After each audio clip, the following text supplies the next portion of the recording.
Good morning students, welcome to Swati HD classes. आज हम पढ़ेंगे एसिड बेसिस एंड सॉल्ट्स के बारे में। तो उससे स्टार्ट करने से पहले अगर हम देखें तो हम जितने भी कंपाउंड्स के बारे में पढ़ते हैं वो सभी, अगर सभी की हम प्रॉपर्टी देखें कंपाउंड्स की, तो कंपाउंड के बेसिस पे वो सभी कंपाउंड्स हम तीन ग्रुप में डिफाइन कर सकते हैं। एक हो गया एसिड, दूसरा हो गया बेस और तीसरा हो गया सॉल्ट। तो ये कोई भी चीज़ एसिड है या बेस है, इसको पता करने के लिए हमको एसिड या बेस पढ़ने से पहले हमको पढ़ना पड़ेगा एसिड बेस इंडिकेटर। ठीक है, एसिड बेस इंडिकेटर, या अगर हम इसको सिंपली इंडिकेटर भी कह सकते हैं। तो ये क्या होता है, ये वो चीज़ होती हैं जो आपको कंफर्म करती है, विच टेल्स अबाउट द कि कोई जो आपने सब्सटेंस लिया है वो एसिड है या बेस है, ये कंफर्म करने में मदद करती हैं। ठीक है, तो सबसे पहले हम बात करते हैं इंडिकेटर्स। अब इंडिकेटर्स क्या होंगे? इंडिकेटर्स मीन्स इंडिकेट करने वाला, बताने वाला। ओके, तो यहाँ पर सबसे पहले हम लेते हैं इंडिकेटर्स। तो इंडिकेटर्स वो सब्सटेंस होते हैं जो अगर हम किसी एसिड में या बेस में डालें तो वो कलर चेंज करते हैं, और कलर चेंज करके हमको बताते हैं कि ये एसिड है या बेस है, तो उसको कहेंगे इंडिकेटर्स। यहाँ पे हमने टर्म यूज़ की है कलर चेंज, है ना। तो कलर चेंज जनरली जितने भी हम इंडिकेटर्स यूज़ करते हैं वो सभी कलर चेंज करते हैं, इसलिए हम उनको जनरली इंडिकेटर्स में वही पढ़ेंगे। तो यहाँ पे हम सबसे पहले एग्जांपल देख लेते हैं। फर्स्ट एग्जांपल है आपका litmus, second is methyl orange and third is phenolphthalein. तो ये तीन आपके मेन इंडिकेटर्स होंगे। ठीक है, लेकिन अब इंडिकेटर्स कुछ ऐसे भी होते हैं जो कि आप ये कलर ना चेंज करते बल्कि वो क्या करते हैं, स्मेल में चेंज कर देते हैं। तो ऐसे इंडिकेटर्स जो स्मेल में चेंज करते हैं ना, जब आप उसको एसिड में या बेस में डालेंगे तो उसकी स्मेल एकदम चेंज हो जाएगी। तो उन जो इंडिकेटर्स होते हैं उनको कहा जाता है ऑल्फैक्टरी इंडिकेटर्स। ठीक है, तो ये ऑल्फैक्टरी इंडिकेटर्स क्या करेंगे, दो substance which change it's smell, है ना, जो जिनकी स्मेल चेंज हो जाती है जब उनको एसिड या बेस में मिलाते हैं, उनको कहा जाता है ऑल्फैक्टरी इंडिकेटर्स। ऑल्फैक्टरी का मतलब होता है related to sense of smell, है ना। आपको पता चलेगा स्मेल से कि ये एसिड है या बेस है। उसके लिए एग्जांपल ले लेते हैं हम। ऑल्फैक्टरी इंडिकेटर्स के एग्जांपल क्या हो जाएंगे? ऑल्फैक्टरी इंडिकेटर्स के एग्जांपल हो जाएंगे आपके वेनिला, अनियन, क्लोव एक्सट्रैक्ट, है ना। तो ये हुए हमारे olfactory indicators. Types of indicators. अब टाइप्स ऑफ इंडिकेटर्स क्या होंगे? फर्स्ट ले लेते हैं हम नेचुरल इंडिकेटर्स, और सेकंड हो जाएगा सिंथेटिक इंडिकेटर्स। अब ये जो आपका नेचुरल इंडिकेटर्स है उसको हम कैसे डिफाइन करेंगे? नेचुरल मीन्स जो नेचर से मिला है। ठीक है, तो they are present in nature and extracted from plant. तो जो भी नेचर में है और प्लांट से एक्सट्रैक्ट किए जाएंगे वो नेचुरल इंडिकेटर हो गए। ठीक है, तो इसके एग्जाम्पल हम सबसे पहले देखिए, अगर हमने देखा होगा तो जो हमारे कपड़ों में अगर हल्दी का दाग लग जाता है तो हल्दी का दाग कैसा होता है? येलो येलो कलर का हो जाता है। फिर अगर उसको साबुन से धोते हैं तो कैसा, वो पिंक कलर हो जाता है। तो मीन्स वो क्या है, हमको कलर चेंज हो जाता है जब वो साबुन में हम धोते हैं। तो ये क्या है, एक तरीके से कलर चेंज होना, ये भी इंडिकेटर का काम करता है। तो सबसे पहला नेचुरल इंडिकेटर हम ले लेते हैं टर्मरिक। ठीक है, सेकेंड इज जो हमने अभी लिया है लिटमस सोल्यूशन, ये बहुत इंपॉर्टेंट है। Litmus solution, turmeric and beetroot extract. तो ये हमारे कुछ नेचुरल इंडिकेटर्स हो गए। इसके अलावा कुछ पेटल्स भी होती हैं कुछ फ्लावर्स की जो कि नेचुरल इंडिकेटर का काम करती हैं। ठीक है, तो वो क्या हो जाएंगी? हाइड्रोजीनिया, पिटूनिया, जेरेनियम। तो इनके भी जो पेटल्स होती हैं फ्लावर की, अगर आप उनको एसिड में डालेंगे तो उसका अलग कलर आएगा, और बेस में आप डालेंगे तो उसका कलर अलग आएगा। तो ये हो गए हमारे नेचुरल इंडिकेटर्स। अब हम इसके बाद बात करते हैं सिंथेटिक इंडिकेटर्स। ठीक है, तो अब हम बात करते हैं सिंथेटिक इंडिकेटर्स। सिंथेटिक इंडिकेटर्स क्या होंगे? Synthetic means synthesized, synthesized means बनाए हुए, नेचर से नहीं मिलेंगे अब, है ना। तो ऐसे इंडिकेटर्स जिनको सिंथेसाइज्ड किया जाता है या बनाया जाता है लेबोरेटरी में, उनको कहेंगे सिंथेसाइज्ड सिंथेटिक इंडिकेटर्स। ठीक है, तो उनके हम एग्जाम्पल ले लेते हैं। सबसे पहले हम ले लेते हैं फिनाफ्थलीन और सेकेंड इज मिथाइल ऑरेंज। तो ये सभी ऑर्गेनिक कंपाउंड है जो कि हम लैब में बनाया जाता है ऑर्गेनिक कंपाउंड से। ठीक है, पढ़ेंगे तो लिटमस सॉल्यूशन क्या होता है? ये एक्सट्रैक्ट किया जाता है कहाँ से? लाइकेन से। ठीक है, लाइकेन से एक्सट्रैक्ट किया जाएगा, और ये जो लाइकेन प्लांट है ये बिलोंग्स करता है डिवीजन थैलोफाइटा को। ओके, तो यही जो है लिटमस, ये हम इंडिकेटर के रूप में यूज़ करते हैं। और अब इसकी प्रॉपर्टी देखिए, ना तो ये एसिडिक होता है और ना ही ये बेसिक होता है। ठीक है, लेकिन इसका कलर क्या होगा? अब इसका कलर देख लेते हैं। कलर होता है इसका पर्पल।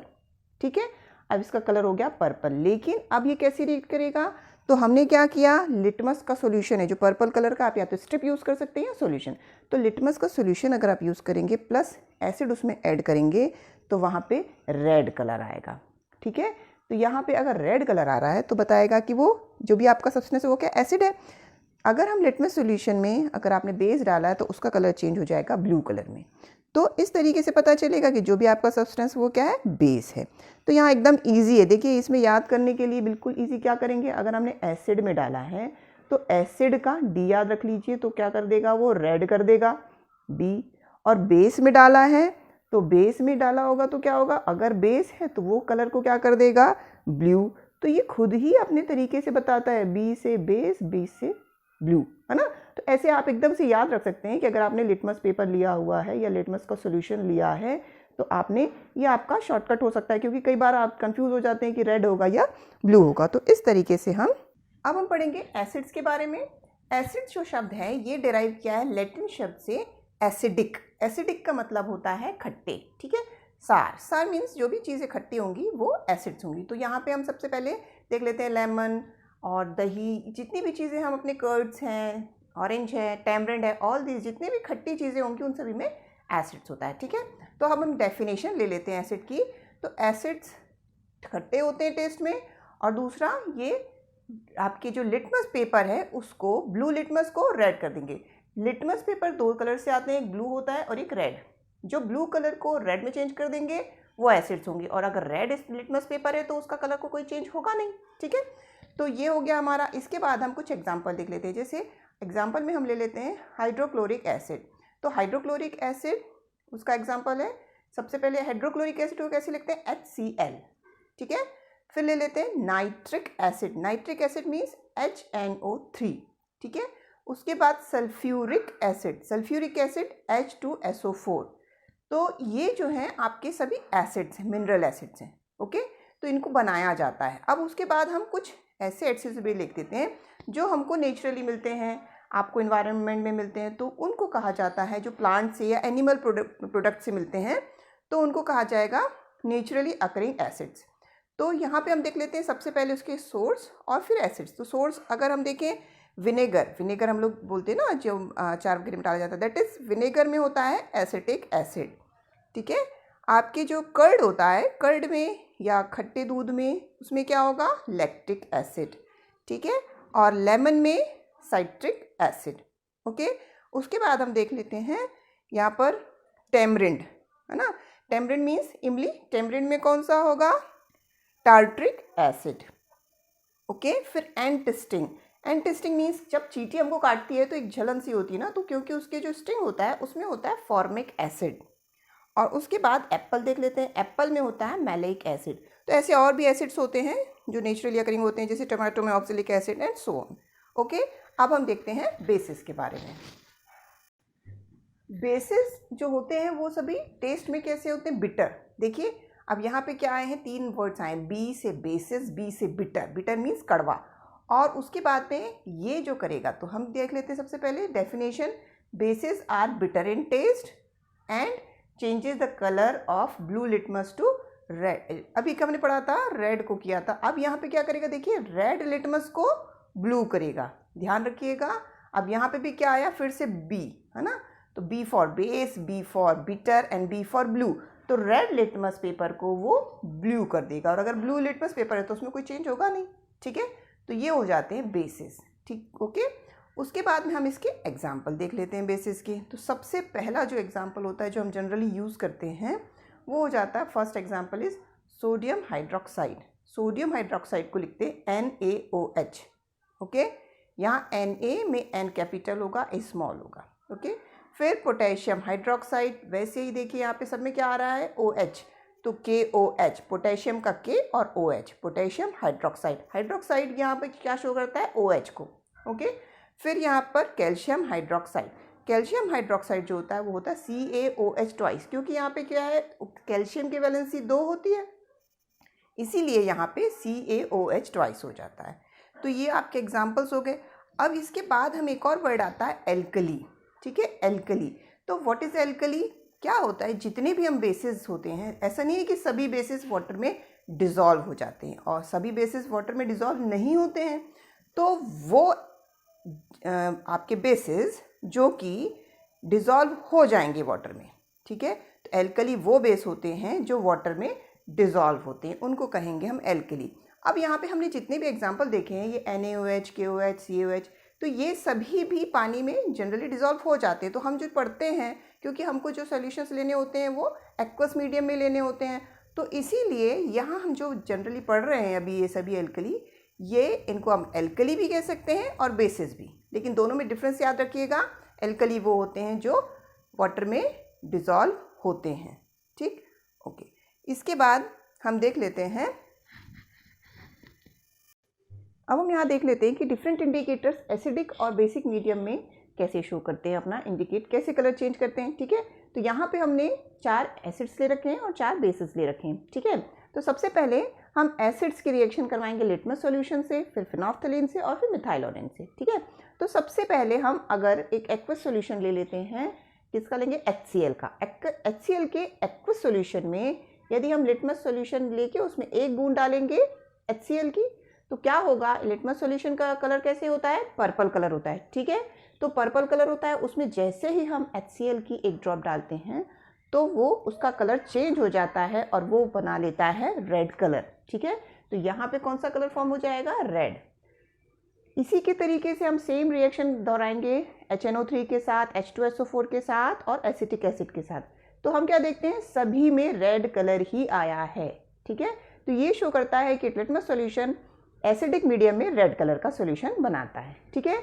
इसके बाद हम देख लेते हैं कि जब हमने बेसिस लिए हैं, यहाँ पे सबसे पहले हम NaOH ले लेते हैं। NaOH लेंगे तो देखिए यहाँ पर क्या होगा, जैसे ही हम लिटमस सॉल्यूशन में 1 ड्रॉप NaOH डालेंगे तो उसका कलर कैसे हो जाएगा, ब्लू कलर आ जाएगा, ठीक है। तो ये जो ब्लू कलर आएगा ये शो करेगा कि ये जो आपका सब्सटेंस है वो बेसिक नेचर का है, ठीक है। तो इस तरीके से ब्लू कलर सभी में आप NaOH, KOH, कैल्शियम हाइड्रोक्साइड और NH4OH जो भी आप एक बेसिक सॉल्यूशन ले रहे हैं, ये सभी एक्वस सॉल्यूशन होंगे, ठीक है। तो इनका जब आप कलर टेस्ट करेंगे लिटमस सॉल्यूशन में तो ब्लू कलर आना शो करेगा कि यहाँ पर ये बेसिक चीज़ें हैं, बेसिक सब्सटेंस है, ओके।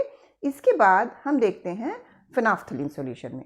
फिनोल्फ्थलीन में क्या होगा, जब हम फिनोल्फ्थलीन की 1 ड्रॉप डालेंगे और HCl की ड्रॉप यूज़ करेंगे तो क्या होगा, जैसे यहाँ पे क्या होगा, पहले आपका इसका कलर कैसे है, ऐसे तो कलर ही लेस होता है, लेकिन आप यहाँ पे कोई कलर नहीं होगा, तो कैसे हो जाएगा, फिनोल्फ्थलीन सॉल्यूशन का कलर कलरलेस हो जाएगा, ठीक है।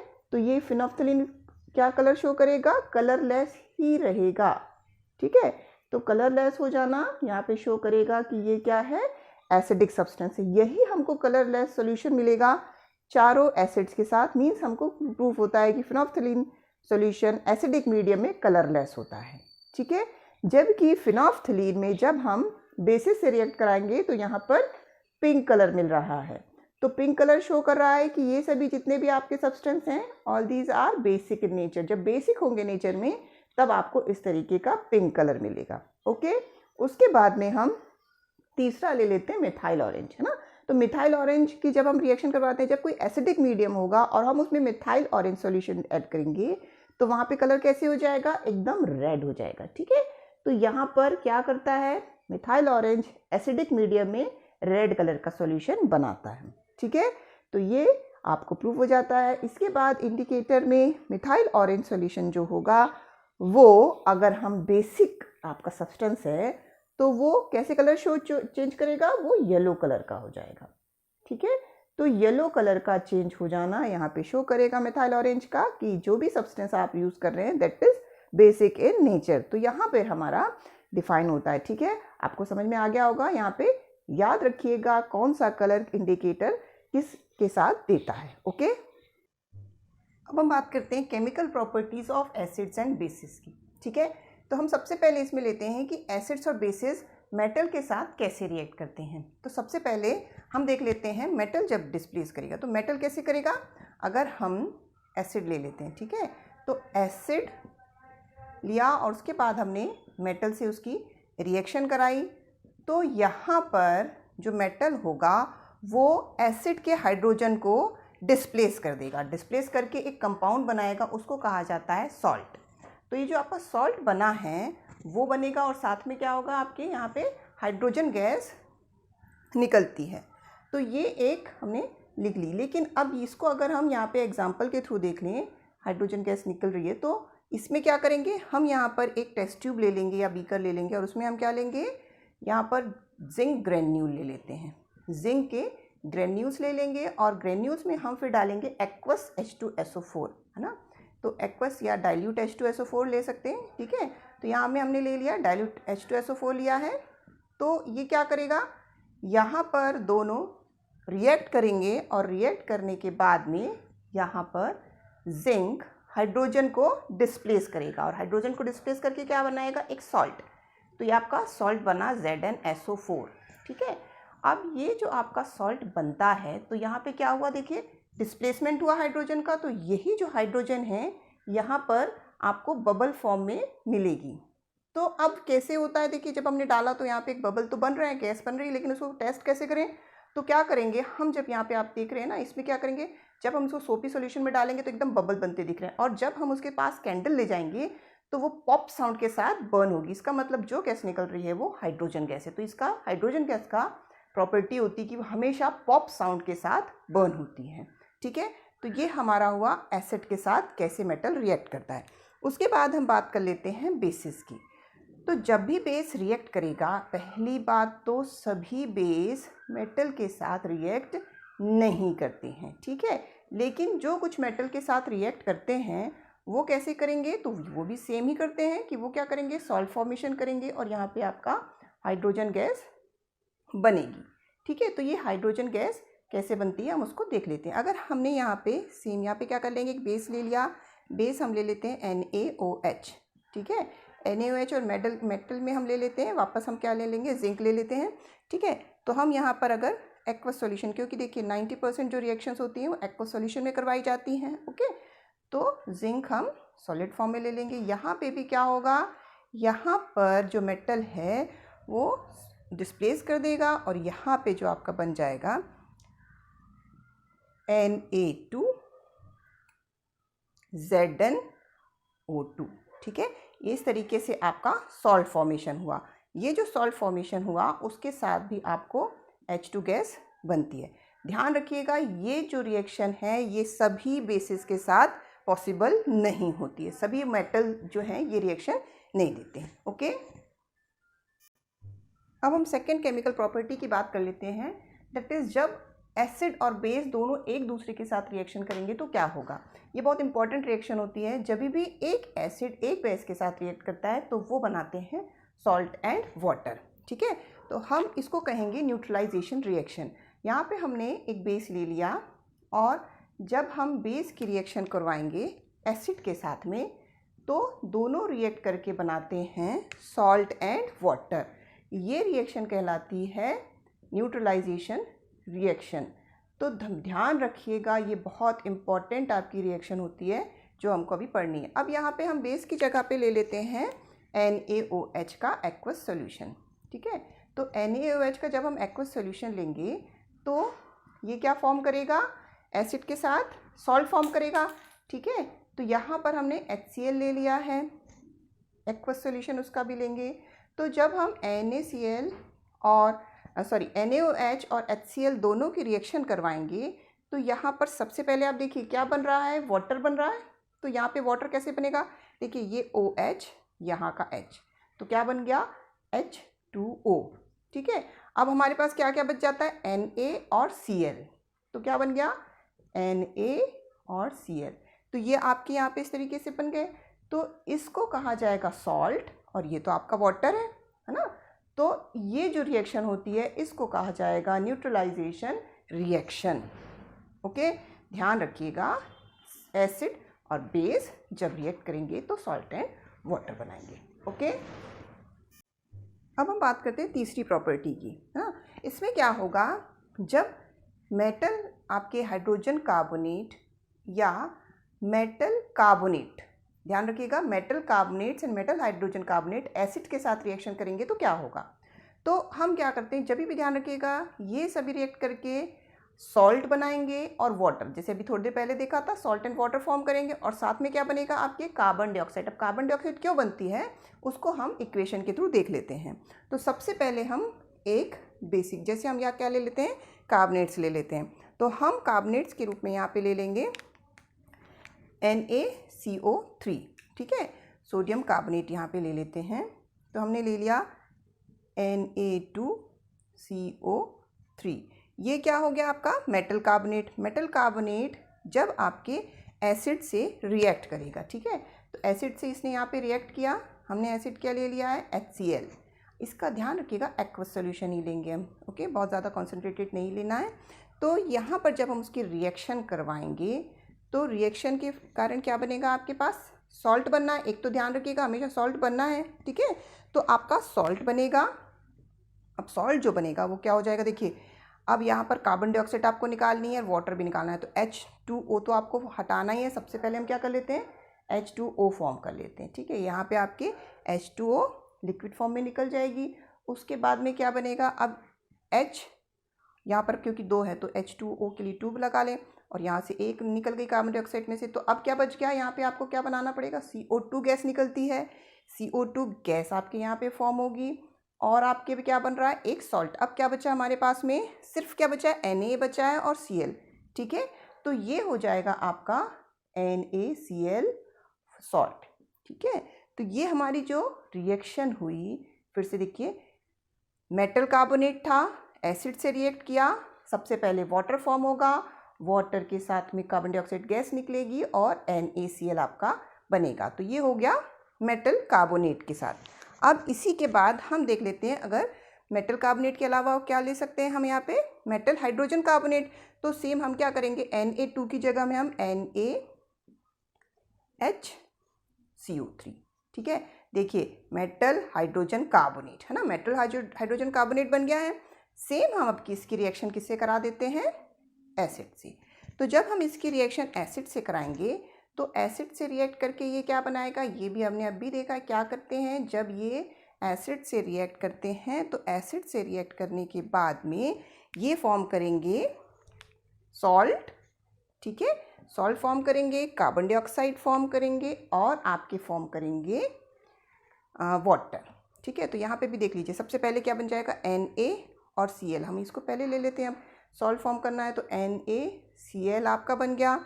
NaCl के बाद में यहाँ पे आपका क्या बनेगा, कार्बन डाइऑक्साइड गैस, सेम जैसे अभी ऊपर बना था ना, तो सेम प्रोसेस होगी, कार्बन डाइऑक्साइड बन जाएगी। अब हम देखते हैं जो एसिड्स होते हैं वो मेटलिक ऑक्साइड से कैसे रिएक्शन करते हैं, ठीक है। तो जब भी याद ध्यान रखिएगा, मेटल ऑक्साइड है ना, हम सबसे पहले क्या ले लेते हैं, मेटल ऑक्साइड, और मेटल ऑक्साइड और एसिड रिएक्ट करते हैं तो सॉल्ट एंड वाटर बनता है। तो हम यदि यहाँ पे लिख लें मेटल ऑक्साइड, और जब उसकी रिएक्शन करवाएं, अगर हम उसके लिए एग्जांपल के लिए ले लें मेटल ऑक्साइड का CuO ले लेते हैं, कॉपर ऑक्साइड। कॉपर ऑक्साइड कैसे होता है, ब्लैक कलर का होता है ना, तो ये हो जाएगा आपका ब्लैक कलर का। अगर हम इसमें यहाँ पे अब क्या करेंगे, हम एसिड डालेंगे, ठीक है। तो जब हम इसकी रिएक्शन करवाएंगे एसिड के साथ में, तो एसिड से रिएक्ट करके क्या कर लेगा, ये सॉल्ट एंड वाटर बनाएगा। मीन्स इसकी नेचर कैसे हो गया है, बेसिक इन नेचर है, ठीक है, क्योंकि ये क्या फॉर्म करेगा, सॉल्ट फॉर्म करेगा, और सॉल्ट फॉर्म करेगा और क्या बनाएगा, वाटर। इसके पहले हमने न्यूट्रलाइजेशन रिएक्शन में भी देखे थे कि सॉल्ट एंड वाटर का फॉर्म होना तभी होगा जबकि वहाँ पे एक एसिड हो एक बेस हो। मीन्स यहाँ पे जो आपका कॉपर ऑक्साइड है उसका वो कैसा है, बेसिक इन नेचर है। तो यहाँ पर जो सॉल्ट फॉर्मेशन होगा उसके लिए हम क्या देख लेते हैं, देखिए यहाँ पे क्या होगा, H। अब यहाँ पे H एक है, हमको H2O चाहिए, तो हम क्या कर लेंगे, 2H2 लगा दिया, तो यहाँ पे हमारा बन गया H2O, ठीक है, ये लिक्विड फॉर्म में बन गया। और साथ में हमारे पास अब क्या बचा, देखिए यहाँ पे 2 Cl है, वहाँ एक Cu है, तो बच गया क्या, CuCl2, ठीक है। तो ये क्या होगा, जब आपकी रिएक्शन होगी तो ब्लैक कलर का कॉपर ऑक्साइड चेंज हो जाएगा ब्लू ग्रीन क्यूप्रस क्लोराइड में, है ना। तो यहाँ पे कैसा कलर बन गया आपका, ब्लू ग्रीन हो जाएगा। तो ये ब्लू ग्रीन आपका कलर का सॉल्ट फॉर्मेशन हो जाता है। तो ये आपकी रिएक्शन हुई मेटेलिक ऑक्साइड और एसिड की। यहाँ पे क्योंकि सॉल्ट फॉर्मेशन हो रहा है, इसका मतलब जो आपका मेटेलिक ऑक्साइड है ये एक बेसिक नेचर को शो करता है, ठीक है।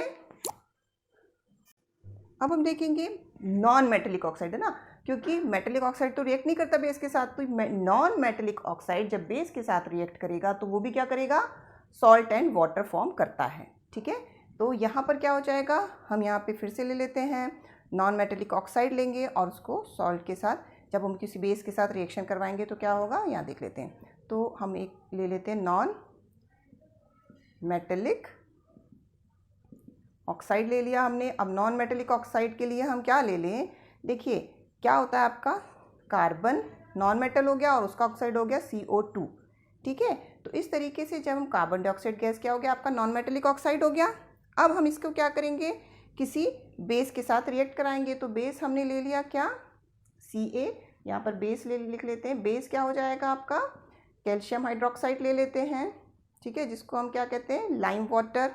तो लाइम वाटर में जब हम कार्बन डाइऑक्साइड गैस को फ्लो करते हैं तो फिर क्या बनेगा आपका, सॉल्ट एंड वाटर। अब ये जो आपका सॉल्ट एंड वाटर बना है उसको हम कैसे शो करेंगे, देखिए सॉल्ट क्या बन रहा है, ध्यान दीजिए, सॉल्ट हो जाएगा प्लस वाटर। तो वाटर जब भी शो होगा तो देखिए ये हो गया H2O, एक आपके पास क्या बच गया, ऑक्सीजन अभी भी बचा है, H2 और एक में निकाल लें तो यहाँ पे क्या बन गया अपना H2O। H2O के बाद में भी आपके पास बचा हुआ एक ऑक्सीजन, तो उस ऑक्सीजन को हम क्या कर लेंगे, कैल्शियम कार्बोनेट के साथ जोड़ देंगे। तो ये बन जाएगा Ca और CO2 पहले से था, उसमें एक और जुड़ जाएगा तो क्या हो जाएगा CaCO3। तो इस तरीके से आपके पास एक सॉलिड आपके जाता है वाइट प्रेसिपिटेट, वो होता है कैल्शियम कार्बोनेट का, ठीक है। तो ये आपको वाइट प्रेसिपिटेट आपको मिलता है। तो ये रिएक्शन होती है नॉन मेटल्स के साथ में बेस की, ठीक है। अब ये तो हुआ आपका एक स्टेप में। अगर हम क्या करते हैं, इसी कार्बन डाइऑक्साइड को कंटिन्यूस फ्लो करते हैं, ठीक है, अगर हम इसको और ज़्यादा इसमें कार्बन डाइऑक्साइड का फ्लो करेंगे तो क्या होगा, देखिए CaCO3 था अपने पास में, उसमें हम क्या किया, सॉलिड वो प्रेसिपिटेट फॉर्म में था और उस हमारे पास में क्या था, साथ में H2O भी था, ठीक है। और उसमें हम फिर और ज़्यादा मात्रा में जब कार्बन डाइऑक्साइड आप में इंट्रोड्यूस करेंगे तो वहाँ पर क्या होगा, अब ये जो वाइट प्रेसिपिटेट था, ठीक है, तो ये वाइट प्रेसिपिटेट डिज़ोल्व हो जाता है, ये सॉल्युबल बन जाता है। अब सॉल्युबल कैसे होता है, कैल्शियम बाइकार्बोनेट बना लेता है ये, तो CaCO3, ठीक है। अब Ca की वैलेंसी क्या होती है, 2, इसीलिए क्या हो जाएगा CaHCO3 ट्वाइस, ये आपका फॉर्म हो जाता है। तो इस तरीके से जो आपका प्रेसिपिटेट था अब सॉल्युबल होगा वाटर में। तो ये जो है बहुत इम्पॉर्टेंट रिएक्शन है, आपको इसको अच्छे से पढ़ना है। तो ये हमारी कंप्लीट होती है केमिकल प्रॉपर्टीज़ जो हमने पढ़ी थी एसिड्स और बेसिस की।